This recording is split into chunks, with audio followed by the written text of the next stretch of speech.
Aku tak pergi malam ni. Aku pun. Sebab tak ada makanan lah tu. Tahu tak apa? Ish. Habislah kau. Kau Fizi. Aku pergi. Aku banana. Nak kena. Lambat. Kena denda.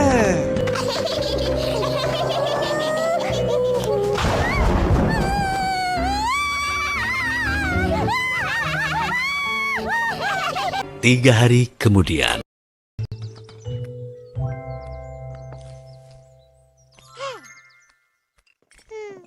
Jangan main nasi tu. Makan. Kat sekolah kena marah. Kat rumah pun kena marah. Ha? Siapa marah cucu opah? Cakap. Cikgu besar apa? Dia garang. Terus, kita orang kena denda. Mesti kau berdua ada buat salah kan? Ha-ha.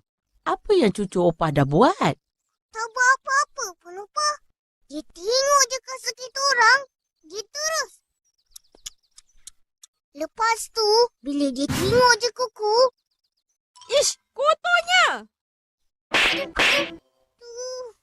macam tu lah kita orang kena ketuk. Sakit, Upah. Memang patut pun. Pergi basuh tangan sampai bersih. Lepas tu, basuh kasut.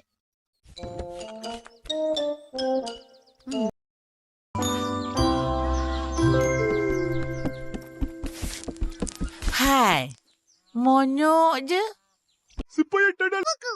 Cikgu besar. Ipin hilangkan buku kancing yang bijak.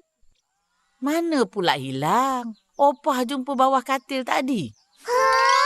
Ruginya. Semua sebab... Kena denda. Huh? Tahu tak apa?